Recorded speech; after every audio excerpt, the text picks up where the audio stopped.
should be mentally prepared for the Web3. The reason I ask this question is to understand where do you stand in terms of the philosophical part of it. And we'll try to dive into little deeper into that area rather than just talking about what you can build. Okay, and before even what you can build, you should know why you should build.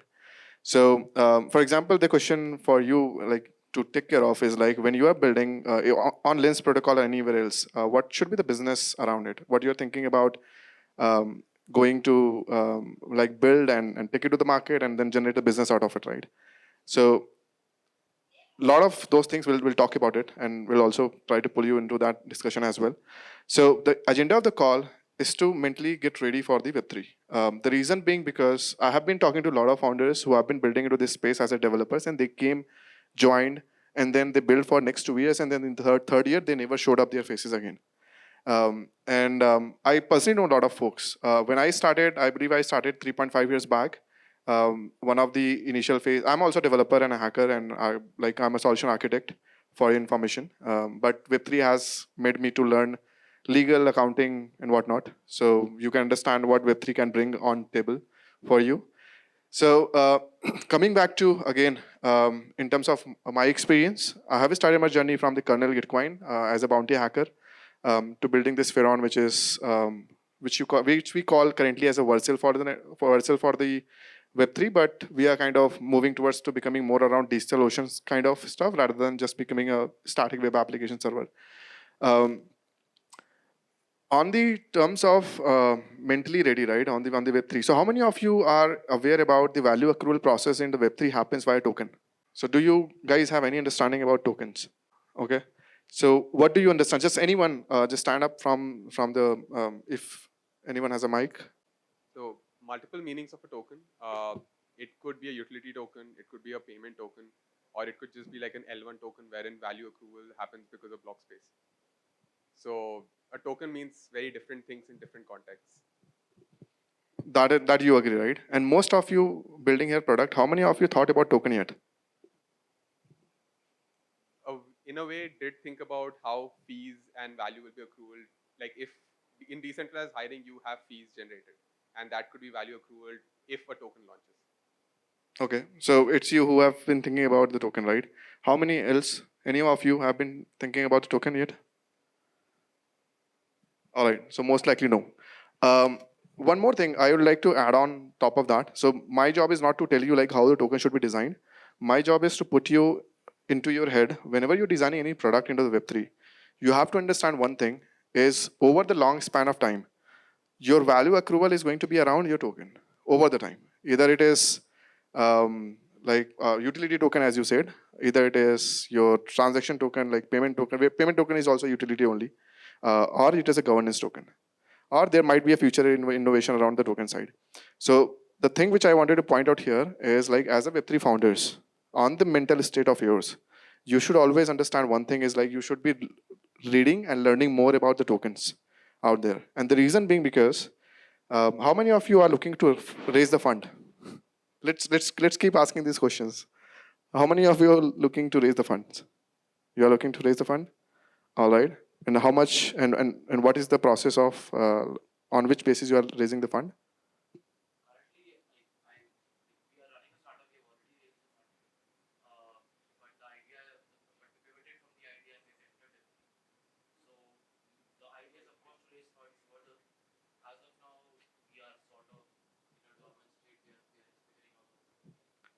All right. So one more thing add on here is you have raised the fund in Web2 or Web3? All right.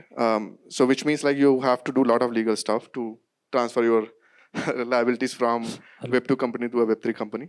And do you know how many of you also know here is Web3 is a company, like you can build a companies into Web3. Okay. So most of you are not. I would highly recommend to go today, apart from building. The reason being because I'm emphasizing this. I have been into the same position, sitting on some room in the same place, and sometimes in 3.5 or 4 years back now. And I realized it later down the stage is when you start building into the Web3, there are a couple of things which you should always take care from the day one. Building the product is good. Everyone will come and tell you like build the product, Most of you are developers here. So most likely it will hardly take around 10 to 15 days just to launch an MVP into the market, right? With a bare minimum product, just go and give it to the users to start using it. But what happens after MVP? Because it's not a Web 2 where you can just start putting a charge of credit card, debit card, and then you start taking the money out from the people's pocket, right? And again, user experiences sucks into the Web 3. So again, you have to work harder and harder, and the project maturity will happen over the time. But while you are doing all those things, suddenly you will realize one day is your product has gone like too much ahead, and now you have to sort out your legal things. Now you have to sort out your token design and structures, and then you will step back. Your entire founding team will be sitting on a table and struggling to find out how I'm going to monetize this around the token side. So my intention here is to make you understand is why you should start thinking about the token accrual and value acquisition around it. Either it is going to be happening today or tomorrow, doesn't matter. It will happen over the time, and you are going to do that. And that point of time, you should know. And if you see the entire crypto as a Web3 as an ecosystem, right? Um, Most successful projects have a either lame token outside, which nobody is going to talk about. But I'll love to even speak about it. The reason being because I personally feel like company in a Web3 should be built upon a philosophy of accruing the value. So most of you, Uniswap, you all know? Okay, so Uniswap don't have it. Their token doesn't do a lot of things. It's a waste. Do you know GMX? It's been recently very trending. What is happening there? Why the token just suddenly went from $16 to $42, I believe, by today morning? Any idea? No? So go ahead and read about it again. But let me just point out one thing there. They have introduced a model called fee distribution model, where the traders going to trade, and the value which is going to get generated is going to split around token holders. But I'm still not sure like why they are not yet called as a securities. The reason being because if you are promising someone, depending on the Howdy's laws and a lot more things which you will realize over the time, it should come under security. But the token has rallied a lot. Like it started from, I don't know, when I started seeing it, it was around $4. And now it is around $42. And the narrative was very straightforward. They are going to give people the access or passive income in terms of if they are staking their GMX into a platform as a trading fees, which DYDX wanted to bring in, but still they are figuring out because of this new drama which they have recently started around the Cosmos ecosystem side. So a lot of things, okay? So the first part was around your token. You guys should understand the token part. Whatever you are building, try to understand one thing. Web3 products today or tomorrow has to be around the token. And I personally believe in. There are many folks who will come to us and say, why token and when token? When token question is very good because it will give you understanding like when you should start thinking about it. But why token is one of the most important part of your entire product line which you are going to build now. So that is where my emphasis should be. Like, go ahead and do that. Let's come to the second interesting part of the discussion here. How many of you have yet bought any tokens in the market from Binance? Okay. So, like after legal came into the picture, then or after before even before only? Most of you before only. Good. So you guys understand the legal part of it, right? So don't be afraid. You understand the legal part of it or not? Don't. Then don't sell your token in the Binance. Most of the centralized exchanges which you see today, like for example, even Devfolio might be also giving you the money. We'll also be part of it. We'll also be giving you the money. Whenever we send the money out to anyone wallet, we tell specifically give your Ethereum wallet address, not a centralized exchange address. Okay. And I'm openly telling it because you guys should know this. You should always be mentally ready not to give your Binance exchanges because you think on your head is like even if I get my money into the Binance, I'll be simply going and using the P2P and I'll sell my token. That's fine. I have my money into the account and that is sorted. But in reality, that is not. If you are not filing an IDR and and earning more than what is recommended in the Indian government laws, go ahead and do that. So that is one more part of it on the legal angle. So be ready on that as well. Third part is like I just wanted to understand few more questions from you guys only. Why you are building in Web3? It's a very interesting question to be answered. Let's try to understand why you are building in Web3. Yeah, please.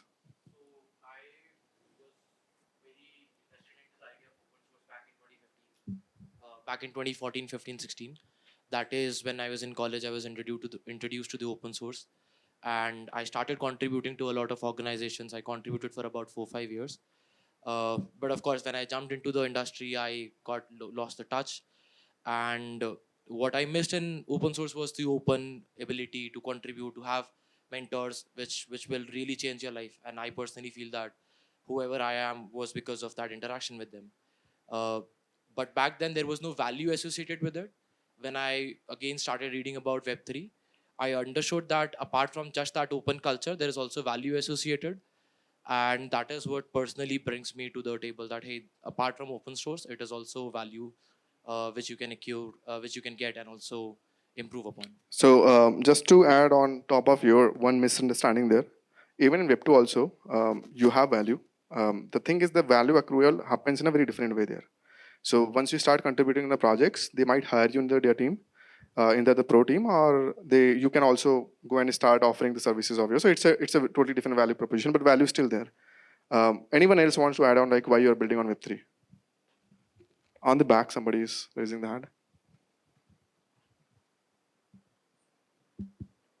Uh, I think it's the idea of having publicly owned companies or publicly owned projects so that there's elimination of middlemen. For example, something like Curve Finance, where you have the community basically making all the decisions. Although it's not very you can say publicly, because people do have, in some way it is centralized where some people have more power. But it is the idea of that I think But don't you motivates. think the public companies which are today in the market, in the share market, they also have the same thing. They have a AGM meeting happening. They have a roundtable happens where if you hold a specific shareholding, you can still go and vote for them for all those decisions which they are making in the company. I think with blockchain or Web3, there's added transparency, although they are.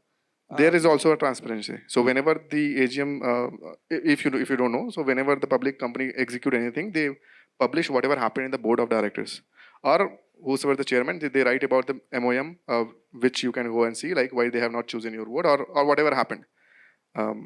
So anything else like you want to add on top of, apart I, from that public? yeah, on top of that, I would say, like, I think I'm not aware of this, what you're saying. I think the last thing would be just gatekeeping, because these are such things that are not available to most people. As an individual, you can't directly know these things.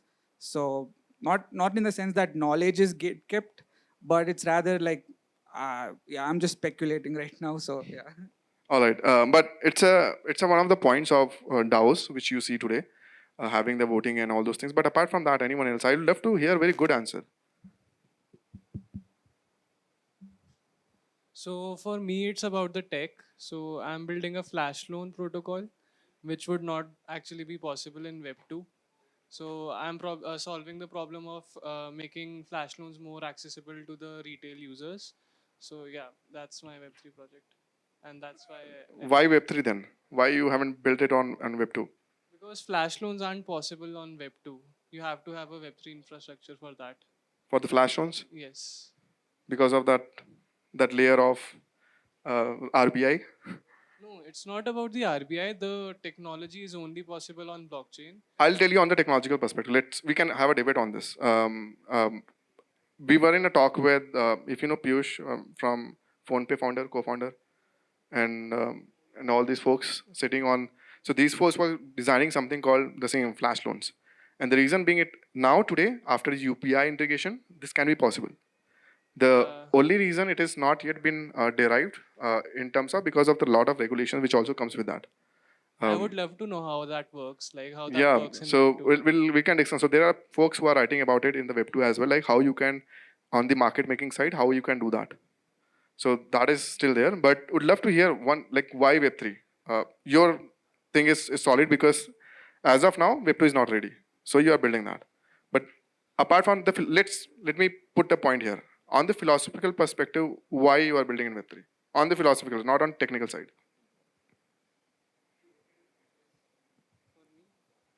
I think from my point of view, Web3 is the future. So I just want to come into the first movers advantage. So that's Okay, why I'm so building on for you, Web3. it's a career journey where you just want to be stay in the line ahead in the line Yeah, and win the race. yeah, it's something like that. So anything else, like philosophically, just tell me that, like why Web3? I'm still not convinced with, and I'll tell you why Web3 is very important. But would love to hear your thought first. Uh, so for me, it's the power resides on the people and the people go- the, whom the problem is for. So when you look at Uniswap, uh, to take down a liquidity pool, it's more towards and there should be consensus among all the people on the token holders. Whereas when you look at stock exchanges, maybe one government entity can say that hey, this stock should be taken down, and that order gets passed down. But that can't be done when a decentralized ecosystem. So again, it's around the application layer side, not on the philosophical side, right? So let me put the value in. Okay, how many have you ever transferred any money from India to any abroad places yet? Have you? You have, right? So how many days it took you to in the Swift transaction, depending on the amount you are sending? Okay, so the moment the amount will become bigger,